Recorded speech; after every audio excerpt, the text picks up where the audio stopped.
ഗുരുകരണത്തിലേക്ക് സ്നേഹവന്ദനം. ഇന്ന് പെന്തക്കോസ്ത സഭയുടെ പിറന്നാൾ ദിനം. ഇത്തരം ദിനങ്ങളിൽ സഭയ്ക്ക് വേണ്ടി പ്രാർത്ഥിക്കുക, സഭയുടെ നവീകരണത്തിന് വേണ്ടി പ്രാർത്ഥിക്കുക എന്നുള്ളതൊക്കെ ആയിരിക്കും നമുക്കനുഷ്ഠിക്കാവുന്ന ഏറ്റവും നല്ല ധർമ്മം. പരിശുദ്ധാത്മാവിൻ്റെ ഇടപെടൽ അതിനെ കുറേ കൂടി സജീവമാക്കേണ്ടതുണ്ട്, അതിൻ്റെ പ്രസാദത്തെ വീണ്ടെടുക്കേണ്ടതുണ്ട്. വത്തിക്കാൻ കൗൺസിലിന് മുമ്പായിട്ട് തൻ്റെ മഹാദേവാലയത്തിൻ്റെ കൂറ്റൻ ജാലകങ്ങൾ തുറന്നിട്ടുകൊണ്ട് വയോധികനായ ഒരു പോപ്പ് 23-ാം ജോൺ മാർപ്പാപ്പയാണ് ഇങ്ങനെ പ്രാർത്ഥിക്കുന്നുണ്ട്: വരിക, ഈ ജാലകത്തിലൂടെ ദൈവത്തിൻ്റെ ആത്മാവ് വീശിയടിക്കുക. അങ്ങനെ എല്ലായിടങ്ങളിലും ദേവാലയത്തിൻ്റെയും ഭവനങ്ങളുടെയും ഒക്കെ ജാലകങ്ങൾ തുറന്നിടാനുള്ള ആഹ്വാനമുണ്ടായി. അത്തരം നാളുകളിൽ ഒരിക്കൽ കൂടി ആ ദൈവത്തിൻ്റെ കാറ്റ് ശക്തമായിട്ട് ഓരോരുത്തരുടെയും ഹൃദയവാതിലുകളിലേക്ക്, ഹൃദയജാലകങ്ങളിലേക്കൊക്കെ വീശട്ടെ. ദൈവത്തിൻ്റെ ആത്മാവിനെ ദൈവത്തിൻ്റെ വിരലെന്നൊക്കെയാണ് ക്രിസ്തു പറയുക. അതൊരു തർക്കമുണ്ടായ സമയത്ത് ക്രിസ്തു പിശാചുക്കളുടെ തലവനായ ബീൽസബൂളിനെ കൊണ്ടാണ് ഉച്ചാടനം ചെയ്യുന്നുള്ള തർക്കമുണ്ടായപ്പോൾ ക്രിസ്തു പുഞ്ചിരിയോടെ പറഞ്ഞു: ഞാൻ എങ്ങനെയാണ് ചെയ്യുന്നതെങ്കിൽ നിങ്ങളുടെ മക്കൾ എങ്ങനെയാണ് ചെയ്യുക? കാരണം ഭൂമിയുടെ പലയിടങ്ങളിലേക്ക് 70ഓളം വരുന്ന സാർത്ഥവാഹ സംഘം അപ്പോഴേക്ക് യാത്ര ചെയ്ത് തുടങ്ങിയിട്ടുണ്ട്. അവരുടെ വാക്ക് കേട്ടിട്ടൊക്കെ ഇങ്ങനെ സാത്താൻ ഇടിമിന്നൽ കണക്ക് പതിക്കുന്നതൊക്കെ ആയിട്ട് നമ്മൾ വായിച്ച് കേൾക്കുന്നുണ്ട്. അപ്പോൾ ഞാൻ അപ്രകാരമാണ് ചെയ്യുന്നതെങ്കിൽ നിങ്ങളുടെ മക്കൾ എങ്ങനെയാണ് ചെയ്യുക? എന്നിട്ട് ക്രിസ്തു പറഞ്ഞു: നിങ്ങളുടെ മക്കൾ ചെയ്യുന്നത് നിശ്ചയമായിട്ടും ദൈവത്തിൻ്റെ കരങ്ങൾ കൊണ്ടാണ്, ഫിംഗർ ഓഫ് ദ ലോർഡ്, ദൈവത്തിൻ്റെ വിരൽ കൊണ്ടാണ്. ഒരുപക്ഷെ പരിശുദ്ധാത്മാവിന് നൽകാവുന്ന ഏറ്റവും നല്ല വിശേഷണത ഫിംഗർ ഓഫ് ഗോഡ്. സൃഷ്ടിയിലേക്ക് നയിക്കുന്ന ഒന്ന്, നവീകരിക്കുന്ന ഒന്ന്, യാത്ര വരുന്ന ഒന്ന്. മൈക്കലാഞ്ചലോയുടെ ആ വളരെ പ്രസിദ്ധമായ ചിത്രം എല്ലാവർക്കും അറിയാവുന്ന തന്നെയാണ്. ഇങ്ങനെ മണ്ണിൽ കിടക്കുന്ന ആദവും ആദത്തെ തൊടാനായിരുന്ന ദൈവവും. ഒരുപക്ഷെ അതിങ്ങനെ ബൈബിൾ വേദഭാഗത്ത് നിരക്കുന്ന ഒരു ചിത്രീകരണമല്ലത്. വേദഭാഗത്തിൽ മനുഷ്യൻ്റെ സൃഷ്ടി എന്ന് പറയുന്നത് മണ്ണുകൊണ്ട് മനുഷ്യനെ മെനഞ്ഞുണ്ടാക്കിയിട്ട് ദൈവം അവനെ ആസാരന്തങ്ങൾ ശ്വസിച്ചു എന്നാണ്. പക്ഷെ ഇവിടെ അങ്ങനെയല്ല കാട്ടുന്നത്. ഈ വിരലിനെ തൊടാനായിരിക്കുക. ഈ വിരലാണ് ഫിംഗർ ഓഫ് ദ ലോർഡ്, പരിശുദ്ധാത്മാവ്.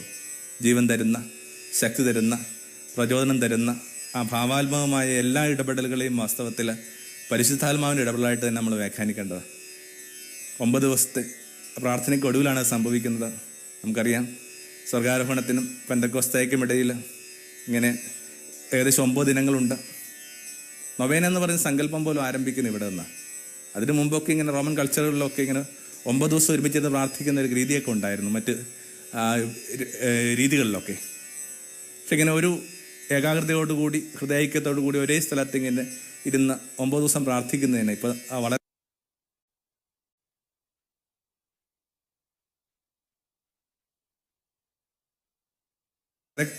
കോമൺ ആയൊരു ഭക്തി രീതിയുടെ പേരാണ് നൊവേന എന്ന് പറയുന്നത്. അതിൻ്റെയൊക്കെ തുടക്കം വാസ്തവത്തിൽ ഈ പെന്തക്കോസ്ത അനുഭവത്തിൽ നിന്നാണ്. നൊവേന എന്ന് പറയുന്നത്, നവം എന്ന് പറയുന്നതിന് 9 എന്നും അർത്ഥമുണ്ട്, പുതിയെന്നും ഒക്കെ അർത്ഥമുണ്ട്. അത് വളരെ അത്ഭുതകരമായ ഒരു നിരീക്ഷണമാണ്. ഈ 9 എന്നുള്ളതിന് മിക്കവാറും എല്ലാ ഭാഷകളിലും അതിന് സമാനമായൊരു വാക്കിൻ്റെ അർത്ഥം ഈ പുതിയത്, നവീനം എന്നൊക്കെ അർത്ഥം. നവം എന്ന് നമ്മൾ വിളിക്കുന്നത് തന്നെ 9 എന്നും അർത്ഥമുണ്ട്, പുതിയെന്നും അർത്ഥമുണ്ട്. ലാറ്റിനിൽ നോവം എന്ന് പറയുന്നതും അത് തന്നെ. അപ്പം അങ്ങനെ വരുമ്പോൾ വളരെ കൗതുകരമായൊരു ഇതാണ്. 9-ന് ശേഷം ഒരു നവീകരണം സംഭവിക്കുന്നുണ്ട്, എന്തോ പുതിയത് ആരംഭിക്കുന്നുണ്ട്. നോവിസ് എന്നൊക്കെ പറയുന്ന വാക്കുമൊക്കെ ഇതിനകത്ത് തന്നെയാണ് വരുന്നത്. 9 എന്തോ ഇങ്ങനെ നിത്യതയുമായിട്ട് ബന്ധപ്പെട്ട് നിൽക്കുന്ന ഒന്നാണ്. അതിനുശേഷം മനോഹരമായത് എന്തോ സംഭവിക്കുന്നു. നമുക്കറിയാം, ഭൂമിയിൽ ഏറ്റവും മനോഹരമായ കാര്യം സംഭവിക്കുന്നത് ഒരു 9ൻ്റെ പ്രതീകത്തിന് ശേഷം. എന്താണത്? ഗർഭപാത്രത്തിൽ മയങ്ങിക്കിടന്നിരുന്ന നമ്മൾ 9 മാസങ്ങൾക്ക് ശേഷം പുറത്തു വരുന്നു. ആ മനുഷ്യൻ അവൻ്റെ അമ്മയുടെ ഗർഭപാത്രത്തിൽ പാർത്തിരുന്ന ആ 9 മാസക്കാലം, എല്ലാത്തിനു ശേഷം ആ 9 ദിവസങ്ങളുടെ ആ പ്രാർത്ഥനയ്ക്ക് ശേഷം മനോഹരമായ ചില കാര്യങ്ങൾ സംഭവിക്കുന്നു. ഈസ്റ്ററിനും പെന്തക്കോസ്തയ്ക്കും ഇടയിൽ 50 ദിവസങ്ങളാണ്. 50 ദിവസം എന്നൊക്കെ പറയുന്നത് വലിയ പക്വതയുടെ, അല്ലെങ്കിൽ 50 എന്ന് പറയുന്ന സംഖ്യ തന്നെ വലിയ പക്വതയുടെ അടയാളമൊക്കെ ആയിട്ട് ഗണിക്കപ്പെടുന്നുണ്ട്. 50 എല്ലാ സംസ്കാരങ്ങളും ഇങ്ങനെ വലിയൊരു മെച്യൂരിറ്റിയുടെയൊക്കെ പ്രതീകമാണ്. ഇത് വ്യക്തികൾക്കൊക്കെ വേണമെങ്കിൽ തങ്ങളുടെ ജീവിതത്തിലേക്ക് തിരിഞ്ഞു നോക്കുമ്പോൾ അവർക്കറിയാം, ആഫ്റ്റർ 50s എന്ന് പറയുന്നത് വളരെ പ്രകാശമുള്ള, അല്ലെങ്കിൽ വളരെയേറെ പക്വതയുള്ള, വളരെ കൃത്യമായ നിലപാടുകളുള്ള, സംയമനമൊക്കെ ഉള്ളൊരു കാലമാണ്. അപ്പോൾ ആ 50 ദിവസങ്ങൾക്ക് ശേഷം, അല്ലെങ്കിൽ 9 ദിവസത്തെ പ്രാർത്ഥനകൾക്ക് ശേഷം പെന്തക്കോസ്ത അനുഭവം ഉണ്ടാവുകയാണ്. നിറയെ പകിട്ടുള്ള വർണ്ണങ്ങൾ കൊണ്ടാണ് ആ പെന്തക്കോസ്ത അനുഭവത്തെ ലൂക്ക ചിത്രീകരിക്കുന്നത്. നമുക്ക് നേരത്തെ നമ്മൾ ചിലപ്പോഴൊക്കെ സൂചിപ്പിക്കുന്ന കണക്ക് ലൂക്കായുടെ ഏറ്റവും വലിയ ബെനിഫിറ്റ് എന്ന് പറയുന്നത് ലൂക്ക ചിത്രകാരനാണ്. ഒരു ചിത്രകാരൻ എന്ന നിലയിൽ ഓരോ കാര്യങ്ങളെയും ഏറ്റവും മനോഹരമായിട്ട് ചിത്രീകരിക്കാനായിട്ട് അയാൾക്ക് പറ്റുന്നുണ്ട്. അങ്ങനെയെങ്കിൽ ആ പെന്തക്കോസ്ത അനുഭവത്തെ വളരെ ഭംഗിയായിട്ടാണ് ഒരു ചിത്രത്തിൽ എന്ന കണക്കാണ് വരച്ച് കാട്ടുന്നത്. ആദ്യം വലിയൊരു കൊടുങ്കാറ്റിൻ്റെ ആരവുണ്ടായെന്നാണ് പറയുക. പിന്നീട് ഓരോരുത്തരുടെയും ശിരസിലായിട്ട് ഇങ്ങനെ തീനാളങ്ങൾ എഴുന്നു നിന്നു. ഇന്നും എക്കാലവും ഏറ്റവും ശക്തമായ പരിശുദ്ധാത്മാവിൻ്റെ മെറ്റഫറാണ് ഈ പറഞ്ഞ രണ്ട് കാര്യങ്ങൾ. ഒന്ന് കാറ്റെന്ന് പറയുന്നത്, മറ്റേത് ഉള്ളിലെ കനലിനെ ജ്വലിപ്പിക്കുന്ന ഒന്ന്, കാറ്റിങ്ങനെ ചലിപ്പിക്കുന്ന ഒന്ന്. കൊടുങ്കാറ്റ് വീശെന്നൊക്കെ പറയുക. എൻ്റെ ഒരു ആത്മീയതരൊക്കെ കുറച്ച് ഒരു സന്ദേഹത്തിൻ്റെ ഘട്ടങ്ങളിൽ ഈ ദൈവാനുഭവം എന്നൊക്കെ പറയുന്നത് വളരെ സൗമ്യമായിട്ട് സംഭവിക്കേണ്ട ഒന്നായിട്ട് ഞാൻ ഗണിച്ചിട്ടുണ്ട്. അതിന് ഞാൻ ഉപയോഗിച്ചിരുന്ന ടെസ്റ്റ് വായിച്ചുകൊണ്ടിരുന്ന ഒരു പാഠഭാഗം എന്ന് പറയുന്നത് ആ ഏലിയായുടെ എന്നുള്ള വലിയ കൊടുങ്കാറ്റുണ്ടായി, കൊടുങ്കാറ്റ് ദൈവമില്ലായിരുന്നു. ഭൂകമ്പം ഉണ്ടായി, ഭൂകമ്പത്തിൽ ദൈവമില്ലായിരുന്നു. വീണ്ടും എപ്പോഴും ഒരിളങ്കാറ്റ് വീശി അതിനകത്ത് നിന്ന് വെളിമുഴങ്ങി പ്രവാചകം. അപ്പോൾ ഞാൻ വിചാരിച്ചു ഏറ്റവും സൗമ്യമായിട്ട് വരേണ്ട ഒന്നാ ദൈവം. പക്ഷെ നമ്മുടെ സങ്കല്പങ്ങളിൽ ഒതുങ്ങുന്നതല്ല ദൈവമെന്ന് ഒരുപക്ഷെ കുറച്ചുകൂടി മുമ്പോട്ടുള്ള യാത്ര എന്നെ പഠിപ്പിച്ചിട്ടുണ്ട്. ദൈവത്തിന് ഓരോരുത്തരുടെയും ജീവിതത്തിലേക്ക് ഇടപെടാനായിട്ട് എന്തുമാത്രം മാർഗങ്ങൾ ഉപയോഗിക്കാം. പഴയ നിയമത്തിൽ അത് ഇളങ്കാറ്റിലാണെങ്കിൽ പുതിയ നിയമത്തിൽ അത് കൊടുങ്കാറ്റായിട്ട്. എൻ്റെ ഈ കൊടുങ്കാറ്റൊക്കെ അർത്ഥം വല്ലാതെ ഉലക്കുന്ന ഒന്നാണ്. ഒരു കൊടുങ്കാറ്റ് വീഴ്ചയാൽ മാത്രമേ നിങ്ങളിപ്പോൾ ചവിട്ടി നിൽക്കുന്ന മണ്ണിൽ നിന്ന് നിങ്ങളെ പറിച്ചിടാൻ പറ്റൂ. നിങ്ങളിപ്പോൾ കുരുങ്ങിയിരിക്കുന്ന ചാട്ടുകളിൽ നിന്ന് നിങ്ങൾക്ക് വിടുതൽ തരാൻ പറ്റും. ഇപ്പോൾ നിങ്ങൾ വേരൂന്നുകളിരിക്കുന്ന ചില തെറ്റായ ധാരണകൾക്ക് നിങ്ങൾക്ക് വിടുതൽ തരാൻ പറ്റും, മോക്ഷം തരാൻ പറ്റും.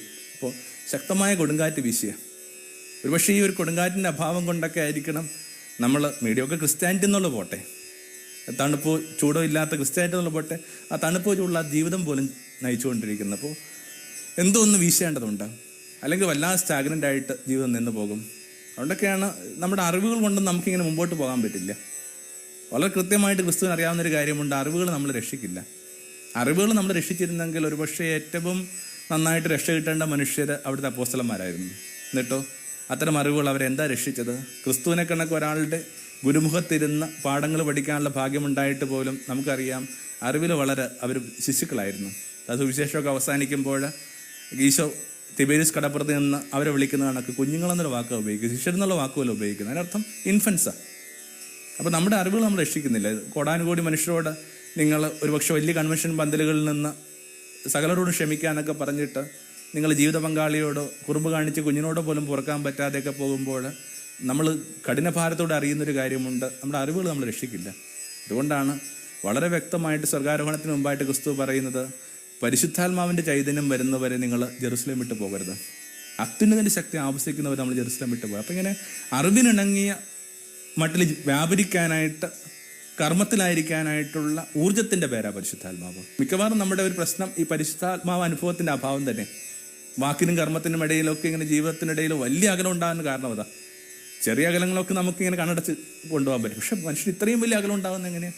അപ്പം അങ്ങനെ വരുമ്പോൾ ഈ പരിശുദ്ധാത്മാവിൻ്റെ അഭിഷേകവുമായി ബന്ധപ്പെട്ട ആ രണ്ട് പ്രതീകങ്ങളിൽ ആ കൊടുങ്കാറ്റെന്ന് പറയുന്ന പ്രതീകത്തെ നല്ലതുപോലെ എടുത്തന്നല്ല, ഒലക്കുന്ന ഒന്നാണ്, എടുത്തു മാറ്റുന്ന ഒന്നാണ്, നിങ്ങൾ പോലും വിചാരിക്കാത്ത ദൂരത്തിലേക്ക് നിങ്ങളെ കൂട്ടിക്കൊണ്ടു പോകുന്ന ഒന്നാണ്. ഈ ദൈവത്തിൻ്റെ കാറ്റിൽപ്പെട്ട് ജീവിക്കാനൊക്കെ പറയുന്നത് എത്ര നല്ലതാണ്. നടപടി പുസ്തകമൊക്കെ അത്തരം അനുഭവങ്ങളുടെ സഞ്ചിത രൂപമാണ്, സമാഹാരമാണ്. കാരണം ഉടനീളം നമ്മൾ വായിച്ചു കേൾക്കുന്നൊരു വാക്കാണ് ആത്മാവ് അവരെ കൂട്ടിക്കൊണ്ടുപോയി, ഇങ്ങനെ എടുത്തുകൊണ്ടൊക്കെ പോയി. പഴയ നിയമത്തിലൊക്കെ ചില പ്രവാചകന്മാരൊക്കെ ഇങ്ങനെ ആ ദൈവത്തിൻ്റെ രഥം വന്ന് കൊണ്ടുപോകാനൊക്കെ പറയുന്ന കണക്ക് ഇങ്ങനെ പാവപ്പെട്ട കുറേ മുക്കുവരെ, പാവപ്പെട്ട കുറേ മരപ്പണിക്കാരെയൊക്കെ ഇങ്ങനെ ദൈവാത്മാവ് കൂട്ടിക്കൊണ്ടു പോവുക. ഒരിടത്ത് പോലും നമ്മൾ വായിക്കുന്നില്ല അവർ എവിടേക്കെങ്കിലും ഒന്ന് പ്ലാൻ ചെയ്തിട്ട് ഒരുമിച്ച് യോഗം കൂടിയിട്ട് അവിടേക്ക് പോകാൻ തീരുമാനിച്ചെന്ന്. ആത്മാവ് അവർ കൂട്ടിക്കൊണ്ടുപോയി.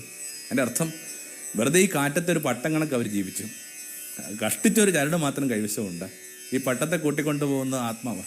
ഒഴുക്കിലൊരു ഇല കണക്ക് അവർ ജീവിച്ചു. കൊണ്ടുപോകുന്നതൊക്കെ ഒഴുക്കുക. ആ വലിയ പ്രവാഹത്തിൽ, ആ വലിയ ചലനത്തിലായിരിക്കുക എന്നുള്ളതാണ് ഈ പെന്തക്കോസ്ത അനുഭവത്തിൻ്റെ ഒന്നാമത്തെ തലം. രണ്ടാമതായിട്ട് അഗ്നിനാളങ്ങൾ എഴുതി നിന്നും. അഗ്നി എന്ന് പറയുന്നത് ഇങ്ങനെ ആകാശം തരുന്നതാണ്. ജലം ഭൂമി തരുന്നു, അഗ്നി ആകാശം തരുന്നുണ്ട്. നിങ്ങൾക്കറിയാം എല്ലാ മതസങ്കല്പങ്ങളിലും അഗ്നി എന്ന് പറയുന്നത് വളരെ പ്രധാനപ്പെട്ട ഒരു അടയാളമാണ്. പല മതങ്ങളിലും അഗ്നി എന്ന് പറയുന്നത് ദൈവം തന്നെയാണ്. അഗ്നിദേവൻ എന്നൊക്കെ പറയുന്നു പ്രതീകം എടുക്കുക. ഭാരതീയ സംസ്കാരത്തിൽ മിക്കവാറും കാര്യങ്ങളൊക്കെ സംഭവിക്കുന്ന അഗ്നിയെ സാക്ഷിയായി നിർത്തിക്കൊണ്ടാണ്. കാരണം അഗ്നി ദൈവത്തെ റെപ്രസെൻ്റ് ചെയ്യുന്ന ഒന്നാണ്, ശുദ്ധമായ ഒന്നാണ്. നമ്മളിടയ്ക്കൊക്കെ വായിക്കുകയും കേൾക്കുകയൊക്കെ ചെയ്യുന്ന കണക്ക് പഞ്ചഭൂതങ്ങളാണ്. അതിങ്ങനെ ഇതിനകത്ത് ബാക്കി എല്ലാത്തിൻ്റെയും ഒരു പ്രശ്നം, അവ പലതിനെയും ശുദ്ധീകരിക്കുമ്പോൾ അത് സ്വയം മലിനമാകുന്നു. ജലം ശുദ്ധീകരിക്കുന്നു, പക്ഷേ ജലം ഓവെള്ളം കണക്ക് കലങ്ങുന്നു. വായു ശുദ്ധീകരിക്കുന്നുണ്ട്, പക്ഷേ പെട്ടെന്ന് അതിൻ്റെ ഗന്ധം പെട്ടെന്ന് ദുർഗന്ധമായിട്ട് മാറുന്നു. ഇങ്ങനെ ഭൂമിയിലുള്ള എല്ലാ കാര്യങ്ങൾക്കും ഒരു പ്രശ്നമുണ്ട്. അതെന്തിനേയുമൊക്കെ ശുദ്ധീകരിച്ച് കഴിയുമ്പോൾ അത് സ്വയം മലിനപ്പെടുന്നു. പക്ഷേ സ്വയം മലിനപ്പെടാതെ സകലത്തിനെയും ശുദ്ധീകരിക്കുന്ന ഒന്നിൻ്റെ പേരാണ് അഗ്നി. അത് വലിയ പ്രതീകമാണ്. അതുകൊണ്ട് തന്നെ നമുക്കറിയാം ഈ അഗ്നിൻ്റെ മൊമെൻ്റം ഒക്കെ ഇങ്ങനെ മുകളിലോട്ടാണ്. ഭൂമിയിലുള്ള എല്ലാത്തിൻ്റെയും ഈ ചലനം എന്ന് പറയുന്നത് താഴോട്ടാണ്. ജലം താഴോട്ട് പോകും. ജലം മാത്രമല്ല, ഭൂമിയിലെ എല്ലാ കാര്യങ്ങളും ഇങ്ങനെ താഴോട്ടാണ് ഉരുണ്ട് പോവുക, ഇത് മുകളിലേക്ക് പോകുന്നത്. അപ്പോൾ ഇങ്ങനെ വലിയ അനുഗ്രഹത്തിൻ്റെ, മനുഷ്യാതീതമായ എന്തിൻ്റെ, ഭൗമാതീതമായ എന്തിൻ്റെയൊക്കെ പ്രതീകമാണ് ഈ അഗ്നി എന്ന് പറയുന്നത്. അപ്പോൾ അഗ്നിനാളങ്ങൾ എഴുന്നു വന്നു വലിയ ശുദ്ധീകരണത്തിലേക്ക് നയിക്കുന്ന പ്രക്രിയ. അപ്പോൾ ചലിക്കുന്ന മനുഷ്യര് ശുദ്ധിയുള്ള മനുഷ്യര്. ക്രിസ്ത്യാനിറ്റിക്ക് ഇതിനേക്കാൾ വലിയ ഒരു വ്യാഖ്യാനം എന്ത് വേണം? നിരന്തരം ചലിച്ചുകൊണ്ടിരിക്കുന്ന മനുഷ്യർ, ഇങ്ങനെ ഓരോയിടത്തൊന്നിൽ കുരുങ്ങി പോകുന്നില്ല അവർ. ഇത്തിരി എഴുതുന്നവർക്കൊക്കെ അറിയാവുന്നൊരു വാക്കാണ് ഈ റൈറ്റേഴ്സ് ബ്ലോക്ക് എന്ന് പറഞ്ഞൊരു വാക്ക്.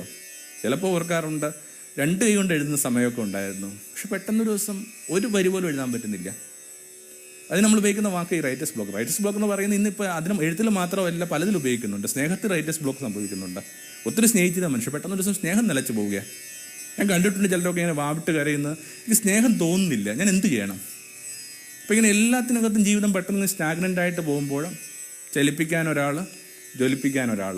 ഇതിൻ്റെ പേരാണ് പെന്തക്കോസ്ത് അനുഭവം. അതിനുശേഷം സംഭവിച്ച ആ ഒരു വ്യത്യാസങ്ങളെയൊക്കെ വളരെ നന്നായിട്ട് ലൂക്ക പറയുന്നുണ്ട്. ഒരു പുതിയ ഭാഷകൾ സംസാരിച്ചു തുടങ്ങി. പെട്ടെന്ന് നമ്മുടെ ചിന്ത പോകുന്ന പഴയ നിയമത്തിലേക്ക്. ആ ഒരു മനുഷ്യൻ്റെ അഹന്ത ബാബേൽ കണക്കുയർന്നപ്പോൾ, ഗോപുരം കണക്കുയർന്നപ്പോൾ ഇങ്ങനെ ഓരോ ദിവസവും പുതിയ പുതിയ ഈ കെട്ടിപ്പൊക്കെ നഗരങ്ങളിലൊക്കെ ഇപ്പോൾ ഫ്ലാറ്റുകൾ ഉയർന്ന കണക്ക് ഇങ്ങനെ പൊങ്ങിക്കൊണ്ടിരിക്കുക ഒരു ഗോപുരം. എന്നിട്ട് അവർ വിചാരിക്കുകയാണ് ഇതിൻ്റെ ഒടുവിൽ നമുക്ക് സ്വർഗമായിട്ട് ബന്ധിക്കാം, സ്വർഗത്തെ തൊടാം. അങ്ങനെ എവിടെയോ വെച്ച് ആ കെട്ടിട നിർമ്മാണത്തിൻ്റെ വേളയിൽ വെച്ച് ദൈവം അവരുടെ ഭാഷയെ ചിതറിക്കുന്നു. ഭാഷയെ ചിതറിച്ചു കഴിഞ്ഞാൽ പിന്നെ ഒരു രക്ഷയില്ല. ഒരു വെറുതെ കുഞ്ഞുങ്ങൾക്കൊക്കെ സങ്കല്പിക്കാവുന്ന ഒരു തമാശ കൂടിയത്. ഒരു പണിസ്ഥലത്ത് വെച്ചിട്ട് ഒരേ ഭാഷ സംസാരിച്ച് തുടങ്ങിയ അവരുടെ ഭാഷ ചിതറിക്കപ്പെട്ട എന്ത് ചെയ്യും? ഒരാൾ ഈ ഉപകരണം കൊണ്ടുവരാനായിട്ട് പറയുമ്പോൾ മറ്റയാൾക്ക് മനസ്സിലാകും, അയാൾ വേറൊരു ഉപകരണം കൊണ്ടുവരുന്നു. ഒരു സെക്കൻഡ് പണി മുമ്പോട്ട് പോവില്ല. അപ്പോൾ മാനവരാശിയുടെ ആ മുഴുവൻ ചലനങ്ങൾ, ആ കർമ്മനിരത എന്ന് പറയുന്ന ഒരു ഫാക്കൽറ്റി തകർന്നു പോയത് ഈ ഭാഷ ചിതറപ്പെട്ടപ്പോഴാണ്. ഈ ഭാഷ ചിതറപ്പെടുന്ന അനുഭവങ്ങൾ എല്ലായിടത്തും ഉണ്ട്. നമ്മൾ നിരന്തരം കേട്ടുകൊണ്ടിരിക്കുന്ന പരാതി ഏതാ? വീടുകളിലൊക്കെ നമ്മൾ നിരന്തരം കേൾക്കുന്ന പരാതി എന്താണ്? ഞാൻ പറയുന്നത് എന്താണെന്ന് നിനക്ക് മനസ്സിലാവാത്തത് എന്താ? പറയുമ്പോൾ നമ്മൾ രണ്ടുപേരും പറയുന്ന മലയാളമായിരിക്കും, പക്ഷെ എന്തുകൊണ്ടാണ് എൻ്റെ ഭാഷ മനസ്സിലാകാതെ പോവുക? അപ്പോൾ അത് ഈ ബാബേൽ എന്ന് പറയുന്നൊരു അനുഭവത്തിൻ്റെ വല്ലാത്ത കെണിയിലാണ് ഈ മുഴുവൻ ലോകം. ഒരാൾക്കും വേറെ ആളുടെ ഭാഷ മനസ്സിലാവുന്നില്ല. യാചകരുടെ ഭാഷ മുതലാളിക്ക് മനസ്സിലാവുന്നില്ല, അല്ലെങ്കിൽ കുഞ്ഞുങ്ങളുടെ ഭാഷ അപ്പന് മനസ്സിലാവുന്നില്ല, അല്ലെങ്കിൽ തിരിച്ചുമൊക്കെ സംഭവിക്കുന്നുണ്ട്. ഇങ്ങനെ വല്ലാതെ ഭാഷ എതിരിക്കപ്പെട്ട ലോകം. ഒരു ഭാഷ എതിരിക്കപ്പെട്ട ലോകത്തിന് അധികം കാലം മുമ്പോട്ട് പോകാനായിട്ട് പറ്റില്ല. അപ്പോൾ പെന്തക്കോസ്ത് എന്ന് പറയുന്നത് ഈ ഭാഷകൾ ഒന്നിക്കുക. അവർ പുതിയ ഭാഷകൾ സംസാരിക്കാൻ തുടങ്ങി. എന്നിട്ടോ ഇവർ സംസാരിച്ച് തുടങ്ങിയപ്പോൾ ഇവരുടെ നാട്ടുകാർ പറയുന്നത് ഇങ്ങനെയാണ്, നമുക്കറിയാം ഇവർ ഈ നാട്ടിലുള്ള ആൾക്കാർ തന്നെയാണ്, ഇവർ ഈ ഗലീലയുടെ തീരത്തുള്ള മനുഷ്യർ തന്നെയാണ്, പക്ഷേ ഇവർ സംസാരിക്കുമ്പോൾ അവർ പറയുന്നത് നമുക്കെങ്ങനെ നമ്മുടെ ഭാഷയിൽ മനസ്സിലാവുക? അതിന് മനസ്സിലാണെങ്കിൽ പെന്തക്കോസ്ത് തന്നെ വേണം. ഞാൻ ചിലപ്പോഴൊക്കെ ആലോചിക്കാറുണ്ട്, ചിലപ്പോഴൊക്കെ എങ്കിലും ചില പ്രഭാഷണങ്ങൾ ചെയ്യുമ്പോഴൊക്കെ ചിലപ്പോൾ നമുക്ക് പോലും ദുർഗ്രാഹ്യമായ ചില കാര്യങ്ങളൊക്കെ പറയേണ്ട ബാധ്യത വരുന്നുണ്ട്. അല്ലെങ്കിൽ പറഞ്ഞു തുടങ്ങുമ്പോൾ അത് നമുക്ക് പോലും കൺവിൻസിങ് ദുർഗ്രാഹ്യമല്ലാതെ ഒക്കെ ആയിട്ട് നമ്മൾ വല്ലാതെ കുഴഞ്ഞു നിൽപ്പുണ്ട്. അപ്പോഴും കേട്ടുകൊണ്ടിരിക്കുന്ന ഒരു സാധാരണക്കാരനായ മനുഷ്യൻ ഇങ്ങനെ കണ്ണ് നിറഞ്ഞും എന്ത് ചെയ്യുന്നുണ്ട്, കൈകൂപ്പിയും ഒക്കെ ഇരിക്കുന്ന കാണുമ്പോൾ എനിക്ക് തോന്നുന്നു വെറുതെ ഒരു ആൾ സംസാരിക്കുമ്പോൾ പോലും ഈ പരസ്പരം മനസ്സിലാവണമെങ്കിൽ പെന്തക്കോസ്താന്നൊരു അനുഭവം ആവശ്യമുണ്ട്. അല്ലെങ്കിൽ പറയുന്ന ആൾക്ക് പോലും പിടുത്തം കിട്ടാത്ത കാര്യങ്ങൾ കേൾക്കുന്നവർക്ക് എങ്ങനെ പിടുത്തം കിട്ടുക? അപ്പോൾ അത് വലിയ അനുഭവം, ആ ഭാഷ. അപ്പോൾ ബാബേൽ എന്ന് പറയുന്ന ആ ഭൂമിയെ ചിതറിച്ച് കളഞ്ഞ അനുഭവത്തിൽ നിന്ന് ഭൂമിയെ ഏകാഗ്രമാക്കുന്ന, ഭൂമിയെ 1 യൂണിറ്റ് ആക്കുന്ന ആ ലോകം എന്നൊക്കെ പറഞ്ഞു. ഇപ്പോഴത്തെ നമ്മുടെ ഈ കച്ചവട കാലം പറയുന്ന കണക്ക് ഇങ്ങനെ ഒറ്റ ഗ്രാമമായിട്ട് ലോകം മാറുന്ന സങ്കല്പത്തിലല്ല, വളരെ പോയറ്റിക്കായിട്ട് വളരെ ദൈവികമായിട്ടൊക്കെ ലോകം ഒറ്റ ഗ്രാമമായിട്ട് മാറുന്നൊരു അനുഭവത്തിൻ്റെ പേരാണ് പെന്തക്കോസ്ത് എന്ന് പറയുക. പിന്നെ രസകരമായൊരു കമൻ്റ് ഉണ്ട്.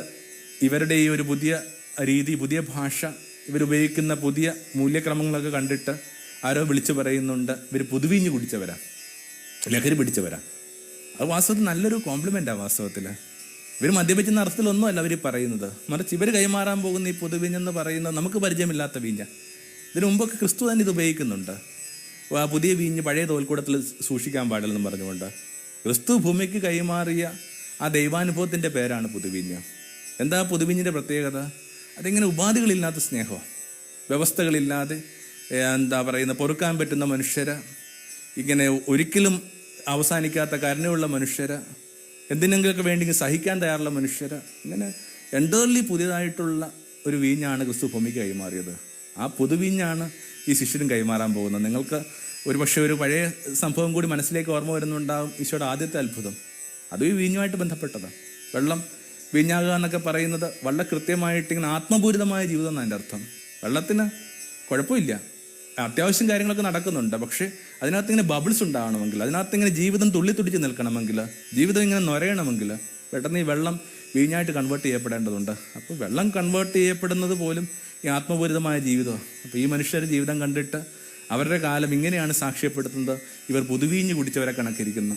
നമ്മുടെ മെലങ്കോളിക്കായ ജീവിതം, നമ്മുടെ വിഷാദം പുരണ്ട മുഖം, നനവില്ലാത്ത കണ്ണ്,